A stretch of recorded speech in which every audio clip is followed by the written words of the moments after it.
Hello, Year 8, and welcome to Lesson 2 in our study of The Lion, the Witch and the Wardrobe. And today our lesson objective is, can I identify and use the shared features of children's literature? And one of the first things that we're going to be doing today is beginning to recognise that The Lion, the Witch and the Wardrobe is a novel that comes from a particular genre, the sort of fantasy adventure genre. And we're going to identify the key features of that genre. And the first thing we're going to do is to have a think about how those genre features are used in a cartoon that I very much enjoyed as a child. Hope you can hear the music. Hopefully you might have some parents dancing in the background and thinking, Mr. Ben. So you can go onto YouTube and you can search any of the Mr. Ben cartoons, or you can use the link that hopefully has appeared in Google Classrooms or Class Charts if you're following that.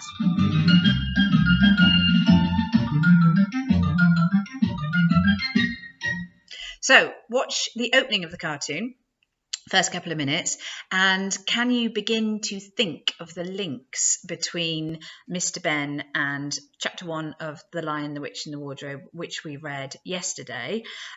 You also should have your worksheet open and you can just bullet point your answers in that worksheet. So I hope you enjoyed Mr. Ben. I did. Big favourite of mine when I was a kid. And we're going to move on now and think about how, with genre, we should be able to find those features repeated over a wider range of texts. And we're going to have a look at an extract from Alice in Wonderland, the beginning of Alice in Wonderland. As I read the extract to you, and hopefully you'll be following along as well, I want you to consider these questions. What are the links between Alice in Wonderland and The Lion, the Witch and the Wardrobe? How are each of the characters feeling at the start? What do these feelings lead to? What events do they spur into motion? Where do they find themselves? How do they get there? Who or what do they find, and how do they feel about this? And also start thinking about other books that you've read that are aimed at children, where a similar process of events happens and there's a very clear sharing of the features of genre. Alice was beginning to get very tired of sitting by her sister on the bank and of having nothing to do. Once or twice she had peeped into the book her sister was reading, but it had no pictures or conversation in it. And what is the use of a book, thought Alice, without pictures or conversation? So she was considering in her own mind, as well as she could, for the hot day made her feel very sleepy and stupid, whether the pleasure of making a daisy chain would be worth the trouble of getting up and picking the daisies, when suddenly a white rabbit with pink eyes ran close by her. There was nothing so very remarkable in that, nor did Alice think it so very much out of the way to hear the rabbit say to itself, oh dear, I shall be late." When she thought about it afterwards, it occurred to her that she ought to have wondered at this, but at the time it all seemed quite natural. But when the rabbit actually took a watch out of its waistcoat pocket and looked at it and then hurried on, Alice started to her feet, for it flashed across her mind that she had never before seen a rabbit with either a waistcoat pocket or a watch to take out of it, and burning with curiosity, she ran across the field after it, and fortunately was just in time to see it pop down a large rabbit hole under the hedge. In another moment, down went Alice after it, never once considering how in the world she would get out again. The rabbit hole went straight on like a tunnel for some way, and then dipped suddenly down, so suddenly that Alice had not a moment to think about stopping herself before she found herself falling down a very deep well. Either the well was very deep or she fell very slowly, for she had plenty of time, as she went down, to look about her and to wonder what was going to happen next. First she tried to look down and make out what she was coming to, but it was so dark to see anything. Then she looked at the sides of the well and noticed that they were filled with cupboards and bookshelves. Here and there she saw maps and pictures hung upon pegs. Well, thought Alice to herself, after such a fall as this, I shall think nothing of tumbling downstairs. How brave they'll all think me at home. Why, I wouldn't say anything about it, even if I fell off the top of the house, which was very likely true. Down, down, down. Would she never come to an end? I wonder how many miles I've fallen by this time, she said aloud. I must be getting somewhere near the centre of the earth. Let me see. That would be 4,000 miles down, I think. Suddenly, thump, thump, she came upon a heap of sticks and dry leaves, and the fall was over. Alice was not a bit hurt, and she jumped up onto her feet in a moment. She looked up, but it was all dark overhead. Before her was another long passage, and the White Rabbit was still in sight, hurrying down it. There was not a moment to be lost. Away went Alice like the wind, and was just in time to hear it say, as it turned a corner, "Oh, my ears and whiskers, how late it's getting!" She was close behind it when she turned the corner, but the rabbit was no longer to be seen. She found herself in a long, low hall, which was lit up by a row of lamps hanging from the roof. There were doors all round the hall, but they were all locked. And when Alice had been all the way down one side and up the other, trying every door, she walked sadly down the middle, wondering if she would ever get out again. So remember our questions. How are each of the characters feeling at the start? What do those feelings lead them to do? Where do they find themselves? How do they get there? What or who do they find, and how do they feel about this? And what I'd like you to do now is task 2 on your worksheet. Can you try and identify about 5 similarities between the texts? So imagine sentences starting in both texts, and just jot your ideas down in that table and aim to get 5. So some of the similarities that you might have come up with are both of the characters in the stories are girls. Both characters are bored and restless at the start. This sense of curiosity and boredom leads them into their own adventure. You know, they're bored, they're restless, they've got nothing to do, so they start exploring. They find an entrance to a new fantasy land, some sort of portal, some entranceway. The journey to the fantasy land is long and unusual.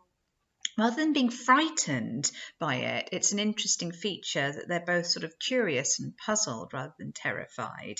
And they both meet an animal with human characteristics. So, how many of those features did you identify? And remember what I said about the features of genre. They only really are features of a genre if they're shared across a wide range of other texts. So you might be thinking of other books that you've read, and hopefully this scheme of work might encourage you to read some other books as well from the genre.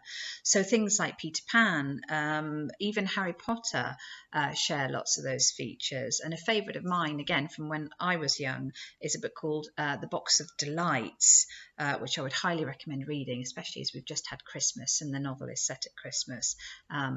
There's a very, very dated TV version of it on YouTube from the 1980s. You'll be flabbergasted at how bad the special effects are, but it's a really, really beautiful, lovely story full of adventure. So you might want to check that out as well.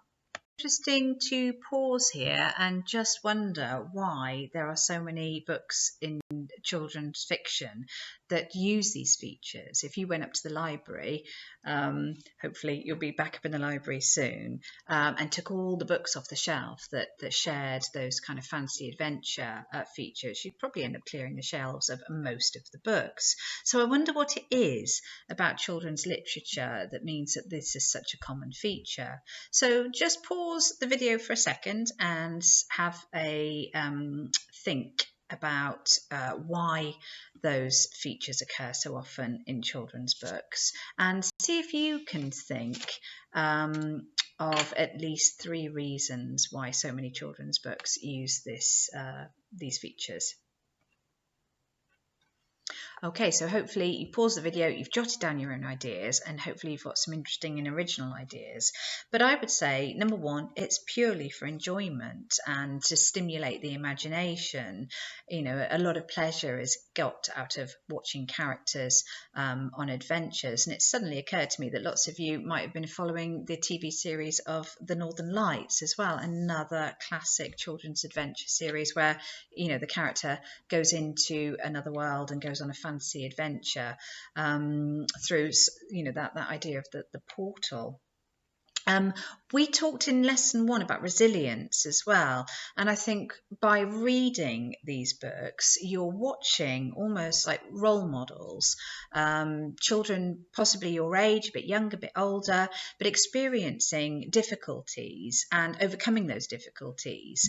And I think what that helps do is helps you imagine problems and difficulties and build your resilience. If you then encounter a problem in life and you can draw upon the experiences of a character that you've read about, that really helps you. And I know for certain, when I encounter difficulties in my life, I often think, well, what would this character do, or how did that character respond to similar things?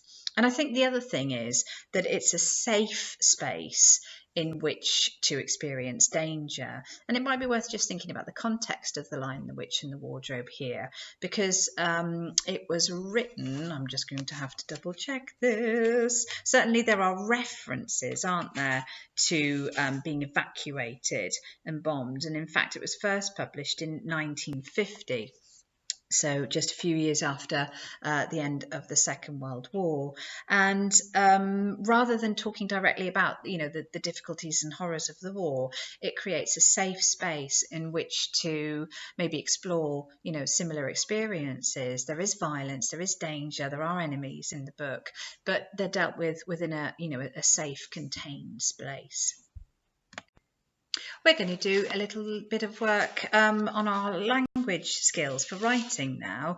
And you should have this text in front of you, an extract from Alice in Wonderland. And what I would like you to do is, as we're looking at this text, can you identify the connectives and coordinating conjunctions from the text? So these are words that join two or more sentences together. So the most obvious example being and, but can you find some other examples of those kind of conjunctions within the text? Can you also explain why they work in slightly different ways? They have different functions, they hold sentences together in slightly different ways. And then once we've talked about that, you'll be writing some sentences as task 4 on your worksheet. So there was nothing so very remarkable in that, nor did Alice think it so very much out of the way to hear the rabbit say to itself, oh dear, I shall be late." When she thought it over afterwards, it occurred to her that she ought to have wondered at this, but at the time it all seemed quite natural. But when the rabbit actually took a watch out of its waistcoat pocket and looked at it, and then hurried on, Alice started to her feet, for it flashed across her mind that she had never before seen a rabbit with either a waistcoat pocket or a watch to take out of it. And burning with curiosity, she ran across the field after it, and fortunately was just in time to see it pop down a large rabbit hole under the hedge. So see if you can identify the coordinating conjunctions. Can you have a quick think about how they're doing different things, holding ideas and sentences together in different ways, before we start practicing our use of them?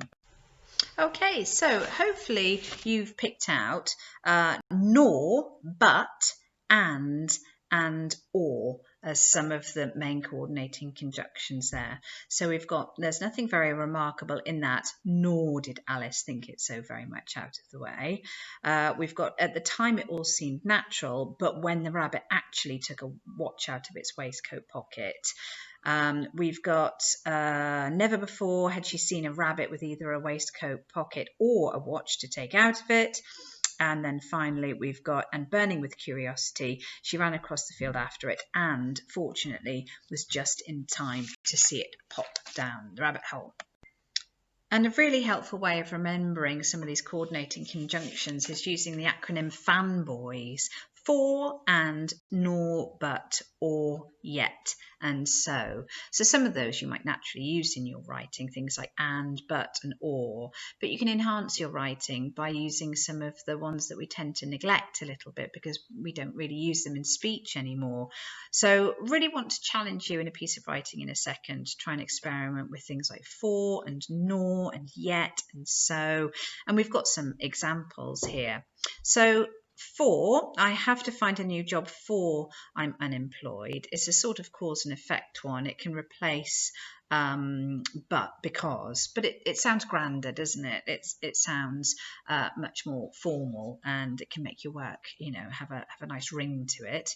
You're probably nice and familiar with and, in addition to, please calm down, let's wait and see what happens. Nor is another one. I mean, you've probably never used that word in a piece of writing, but it also means and not. Neither my parents nor my friends supported me.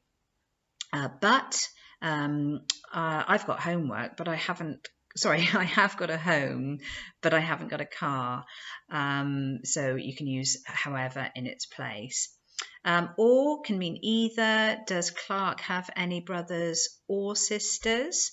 Yet is another one that's quite unusual. You probably don't use it in your writing very frequently. He says nice words, yet I don't trust him. Again, it can replace but and make your work sound slightly more formal and more sophisticated.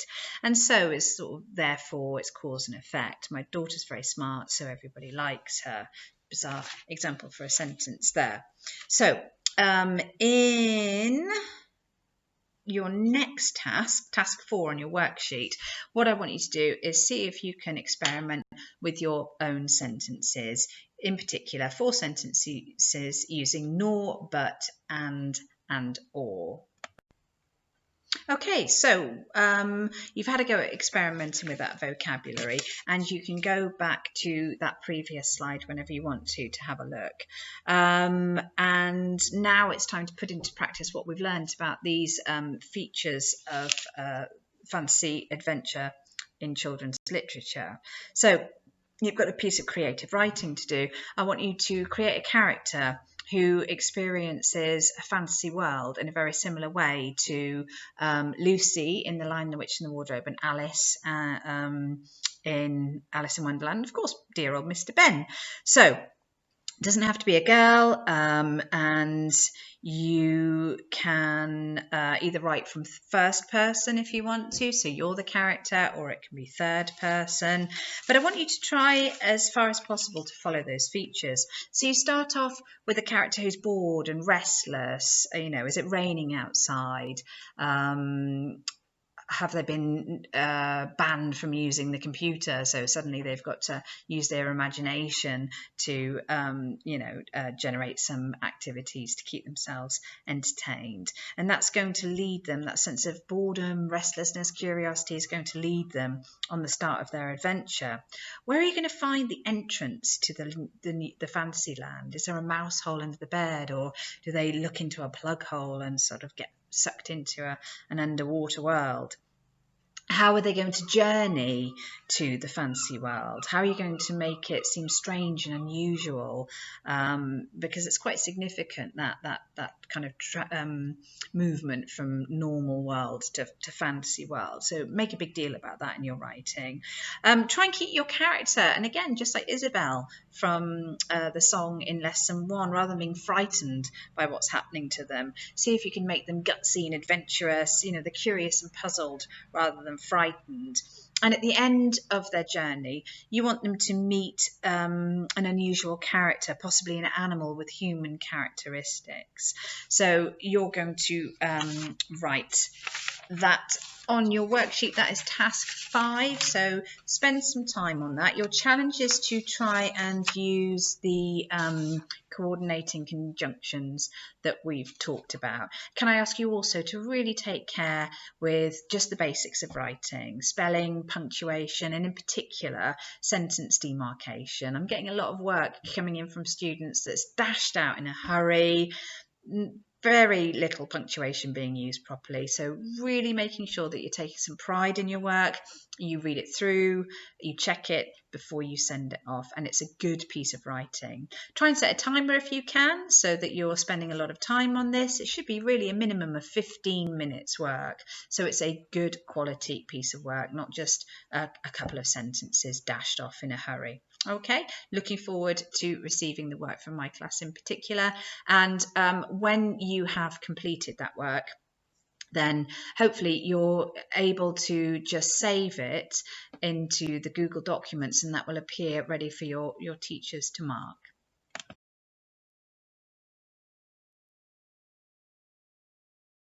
And if you enjoyed that piece of creative writing, there's an additional task that you can do if you fancy it, which is to flip the narrative's perspective.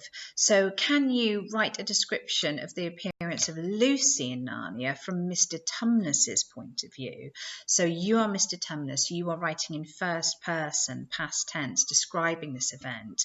And remember, to Mr. Tumnus, Lucy is as strange and unusual and fascinating and as unexpected as Mr. Tumnus was to Lucy. So you could start with a sentence: "It had been a perfectly normal afternoon, and I'd not expected the snow to start falling again, nor had I expected to meet my first human child." And you can see there I'm trying to use that more adventurous vocabulary, nor, and there's a reminder of the fanboys conjunctions.